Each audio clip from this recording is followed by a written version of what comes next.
No, welcome everyone to See the World with Ajala Nene. And today I have one of my, I like to introduce everybody specially in their own way. Madam Clara, I think I met you when we were in TCF, Touristy Consultant Forum.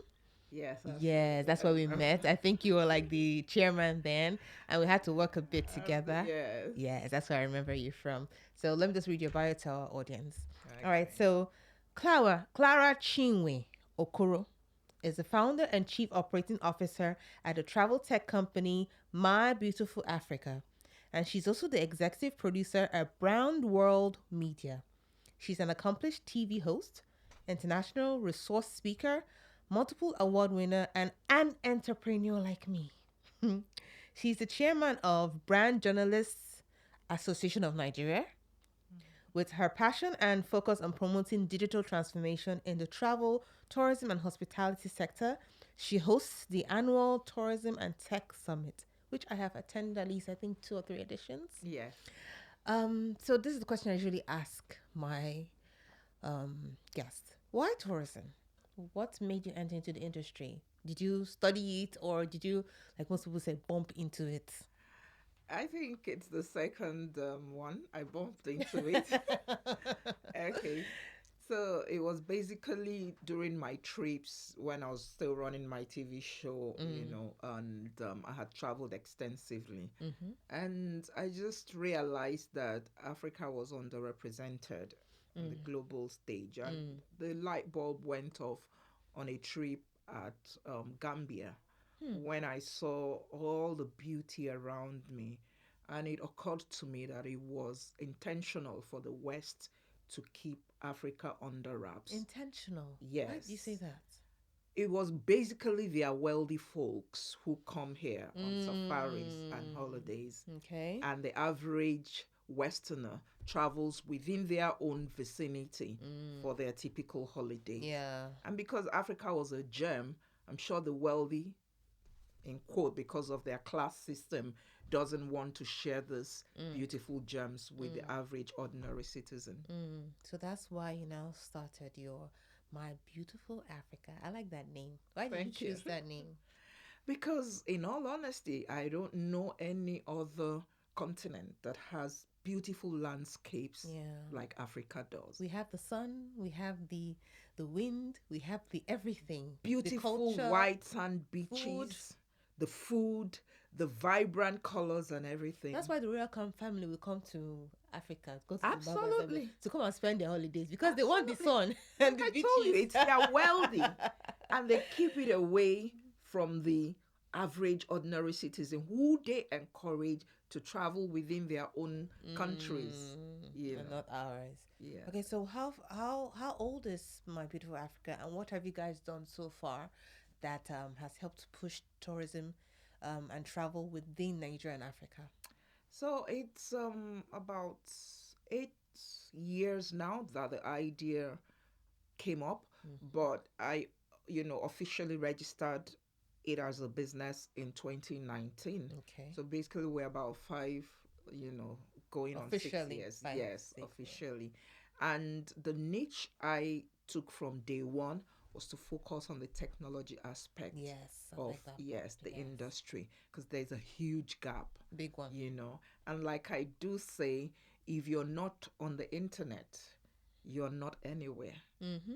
If you want to travel now and make your plans, the first place you go to is the I internet. go to Google, Wikipedia, or Exactly. travel. All those are travel platforms. Expedia Booking.com, and Co. Expedia. Yes. Exactly. So I just realized that people are not finding out about locations in Africa because they are not on the Online. internet, you know.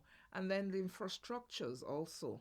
If I don't have good internet in a hotel where I am, I visibly will be very worried because it's like I'm disconnected Yeah. from every other thing. Yeah. So I felt it's my responsibility to begin to, push what we call smart tourism in the African continent so Can you people explain can more realize. what's smart Yes. tourism for those who don't know? So basically, it's about infrastructure around travel, Okay.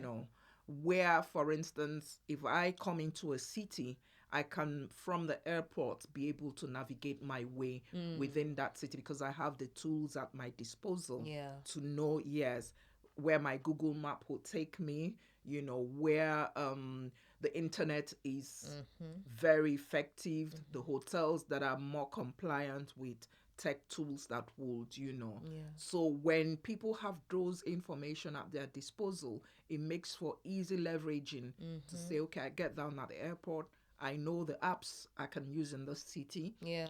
to hail my cab. I know the app I could use to book food if I want. I know, yes, where. Everything is in the smartphone. Exactly. Smart travel, smartphone. Then your media business, that's Brandworld Media. What's it all about? Or how does it connect with your tourism? So, like I said, it was the flow from Brandworld into My Beautiful Africa. I was on a trip to Gambia for Brandworld. We had a conference, an all-female conference. And what was it targeted on?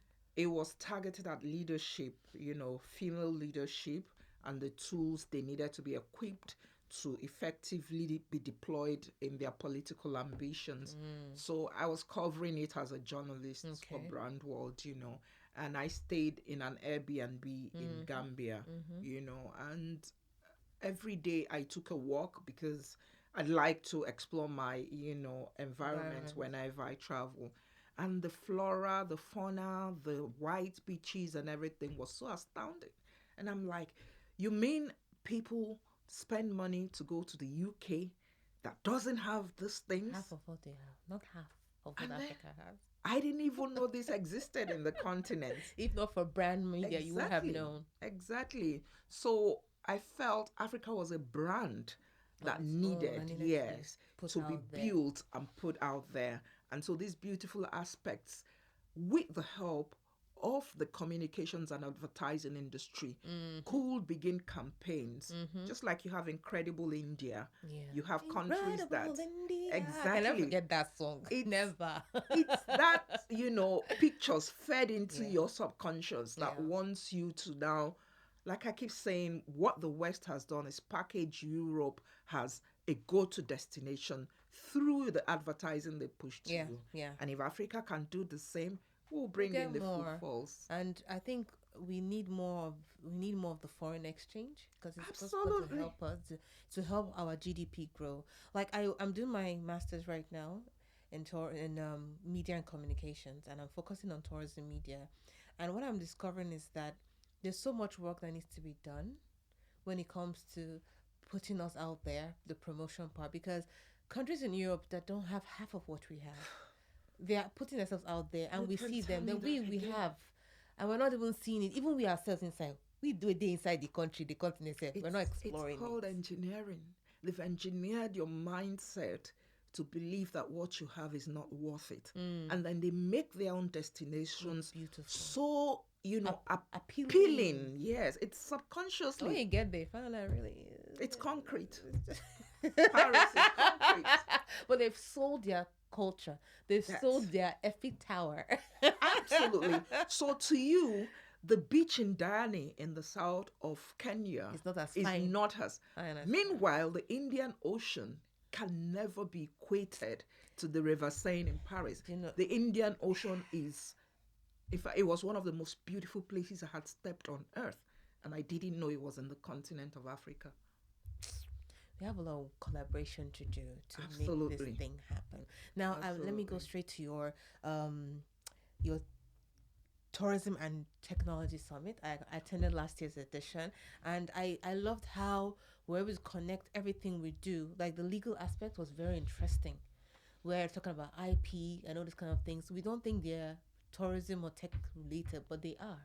Yeah. So can I ask, why did you start this Tourism and Technology Summit, and how do you think it's going to help promote our African destination to the world? Okay, so basically it was intentional for me to make Africans understand that technology is the new world order. It is. In every aspect of our lives. Our life is here. Absolutely. On the phone, smartphone, and tech. So we shouldn't keep making the same mistake with every shift the world does. the industrial age, we were still used to doing things the manual. We're going to our farms with the hoe when they were using tractors and everything to do mechanized farming. Now technology came again as the new shift, the fourth industrial revolution. Yeah. Would we be left behind again? You know, we're trying to catch up. Absolutely. And so we shouldn't make this mistake again. You've got a continent that has some of the most beautiful destinations in the world. If you don't market it, who would? Who will? You know, and so I felt it was, an opportunity to make those operating in the system understand the power technology could use and leverage to push the continent as a go-to destination. Yeah. What are we talking about? In the aviation sector, it's crucial. It's moved on. You're actually talking about aircrafts that are automated and you don't need pilots to fly. Yeah, so you don't need oil, aviation oil to fly it either. Exactly. Using electrics. Then you come to your hotel, the softwares you use to check in, the ones you use for your restaurants, the ones you use to actually check the number of guests annually that you bring in and out. So the data helps you for better planning. And then you go into things like your tools, it was Google Map I used to get here seamlessly without immediately I left home, I went on it and it brought me here conveniently. So these are the things technologies are doing for companies. And if you operate in the system, in the space, and you're not using this technology, definitely those using it would have more chances of being much more competitive than you. And that's why I felt annually I bring in those that utilize this technology and those that produce these technologies to come together, interface, and do business together. Yeah, I think that's very important because, like you said, we can't be left behind. I had a guest before you, and he's building a platform, a tech platform, that can help with the financial gateway, financial connectivity for tourism businesses, and also customer relations. And he said something. A lot of people are afraid to use it because, oh, tech, blah blah blah blah blah. And I was like, I think it's the older generation that's behaving like that. It can be our own generation because we have to use these platforms. So it's very important that people understand the importance of tech and travel and tourism all put together. So I know that you were part of the NESG team. I mean, I'm always so proud to say that because I know I'm part of the NESG travel team. That's the Nigerian Economic Summit. You were part of the info and data statistics team. Yes, team, yeah. I like that because we don't have data when it comes to travel and tourism, not just in Nigeria, in Africa. I can say maybe countries like say Ghana, South Africa have tried, Kenya have tried because tourism is like one of their real GDPs. What's your take based on what you did with the group? What's your take on the data for Nigeria and Africa at large and how it can help us plan better for our industry? Well, without data, you're almost in the dark, like we used to say in advertising. If you're asking a lady out or winking at a lady in the dark, you know what you're doing, but the lady can't see you, so she doesn't. So we're basically still grappling with the industry because without data, you obviously cannot plan. You obviously cannot project. You obviously cannot totally understand the dynamics of where needs traction and where needs to be upended to be able, just like we're talking about infrastructure now. Do you know the movement of people from Lagos into Abeokuta, into Ibadan, just because of the train system that was brought in by the Lagos state government? It made a huge difference. So you don't have the quantity of cars now moving from Lagos to Abeokuta or Ibadan anymore. You have lesser challenges with road traffic because people now moving with the train, which is basically what Europe uses as a big edge against other continents.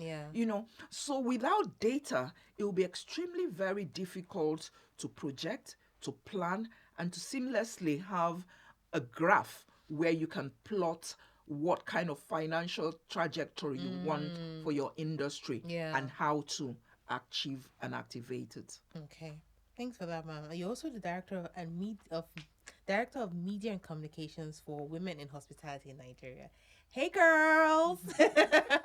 um, how's that been, and how has that helped our industry?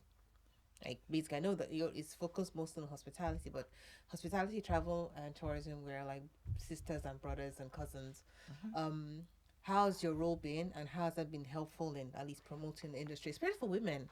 'Cause I think we have the highest percentage of women in the tourism, travel, and hospitality space that work in there. Yet, I think we're the ones with less opportunities for leadership. And I know that's where WIN comes in. What are you guys doing about it, and how are you using that platform to also make sure that our industry has more women representing the leadership aspect for us to grow? Okay, yes. So I came in with this recent This movement. exco. Welcome, welcome. Thank you. Congratulations. But I can still tell you that I'm very much not comfortable with the level of information at their disposal Mm. about the powers they have within them Hmm. and how it could be utilized to grow the industry. Just like we had the corporate communications director and chief of sustainability at Nestle Mm-hmm. come to talk to us. I facilitated that at the last International Women's Day for WIN, that's Yeah. Women in Hospitality. We took a trip to Abeokuta, Yeah, I you saw know, it. yes. Mm-hmm. So we called her to come talk to us. And then she did mention something very critical. If you're not seen, if you're not heard, if you're not felt, you're almost invisible. Yeah. And so that's what she talked to us about, that it's appalling the data they have at their disposal. And it's the same thing we just talked about Mm. before this question you asked. Women are still at 0.00, Still that figure. small. Exactly. Oh, And I thought at least we'll have 1 point something. Still and 000. at the leadership peak, it's Mm. worse. And then it's not really the men's fault. When these positions are We don't call advertised, forward. nobody comes forward Why do you think that? because we haven't built our confidence to the point where we feel we can sit at the same table with Mm. men. Mm. Yesterday, I was also at a seminar, at Tech Pression for the same IWD celebrations because Yeah. the whole The month of whole month March is is. Women's Month. And Woo, woo, one of woo. the speakers said something very crucial. If opportunities are displayed, for instance, advertised for a position, and a man and a woman sees this position to apply for, a woman would 100% be, qualified for that position. But because of imposter syndrome, Mm. she will be so worried that she does not fit the profile Mm. and she will step down from applying. A man will have like 50% of the requisitions I will still for go for that it. and will say, why not? I'll go for it. And he applies. And since he does have the confidence to defend that He will 50%, learn on the job. exactly, and he takes on that job. What's the solution to this our imposter syndrome? It's Because I know culture based. it's a problem for all of It's us. culture based. We arrived at that yesterday during the discussion. It's culture based. Like We are raising someone, our girls. exactly, we're raising our girls the wrong way.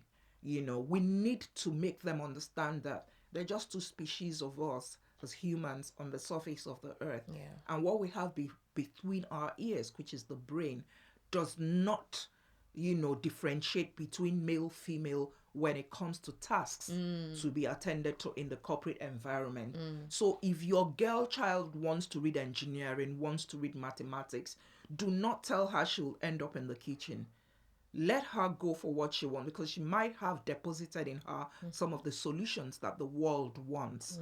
And because of cultural barriers, if you've already, you know, sequestered her and said you can't do this, Yeah. and made her feel, That she's not worth it. yes, That she's in not qualified for it. in the schooling process, she begins to drift towards yes. What is for only females. Exactly. That's very deep, and I really worry about that because if we're so much in the industry, I think about 85% women, and then most of the people on top are the men ruling the tourism travel, both international. This is not just an African thing. Then there's a lot of work that needs to be done. Trainings. Yeah, a lot of trainings that need to be done, and I'm hoping people like you guys in WIN can do that and help build more confident women who can take leadership roles in the tourism, travel, and hospitality space. But well done for what you guys have done so far. So let's get into a bit personal. What are the 3 things people don't know about you? I should actually say that I don't know about myself. Wow, no. Okay. You've lived long on earth. You should know at least 3 things about yourself. Well, it's really surprising, but I've got to think deeply about it because I don't do a lot of soul searching in such areas. Please, you should. I'm extremely addicted to African food. Extremely, and that's very funny. You've got abroad, you're looking for African restaurants. I used to spend as close to about 20 euros to buy a plate of, So that's really a funny thing because I could look for local restaurants here just to have a taste of African food. So, okay, that's one. And then secondly, I used to be very, very inclined to music, and I thought I would end up being, a musical artist. You have a very beautiful voice. Please still explore it. Life is still short. Try it. God, maybe we need a single. Right. So the third one. Maybe the third one is I'm very family oriented, and I'm extremely worried about, the breaking down of family values, and because it has adverse effects eventually, ripple effect on the society, it's become worrisome. And the person themselves, because the people are now saying they don't want to get married, they don't want to have family. Exactly. So those are the 3 things I can. Okay, that's awesome. So 2 destinations, one in Nigeria, one in Africa. Which ones would you tell people to they must go to in Nigeria and Africa? I know you have plenty, but just pick for each. In Nigeria, there's I think Abeokuta is a very interesting why Abeokuta? place. The histories, the histories behind certain locations is quite very interesting. And in Africa, which country? I think Kenya for me. Oh, really? The south of Kenya. Why south of Kenya? Because which I know we call our own states. Do they call their own states? Counties. Which county are you in? Is in the south of Kenya? Diani. Yeah, Mombasa. I've not been to Diani or Mombasa. I've been to the capital. What's the capital? Nairobi. So it would be nice to go there. Why do you say that place? It's beautiful. I never knew it existed until we went there in 2022.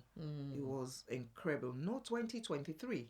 Because I went as a speaker to one of their marketing trade events. Yes, and they took us around the country, and I'm like, I think there's a gap. We are not projecting Africa the way it should be. So when we Africans even now see those places, like, wow, exactly. Even when we see in this Nigeria, the place we say, oh, is this Nigeria?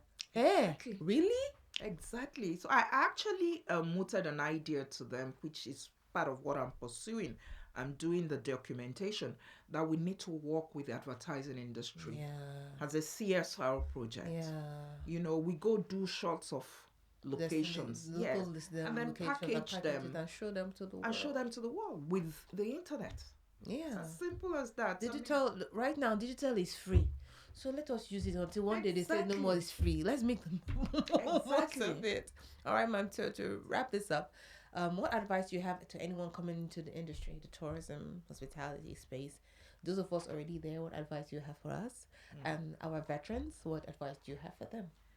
So, it was until I got into the industry, I was staggered at the spectrum.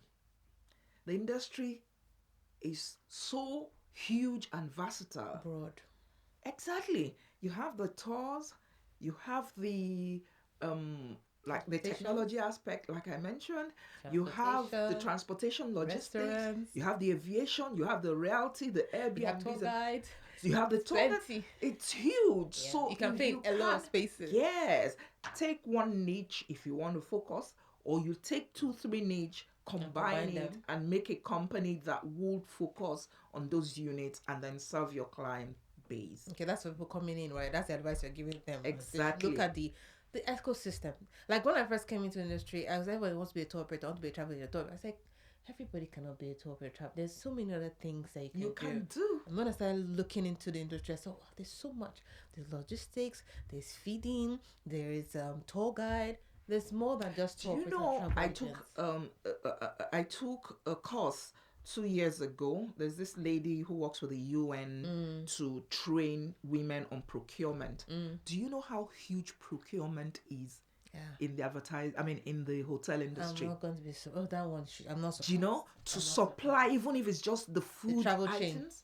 If it's just their bed sheets, if it's just their, the small exactly. The creams, the perfumes, and all those things that they put inside the toilet.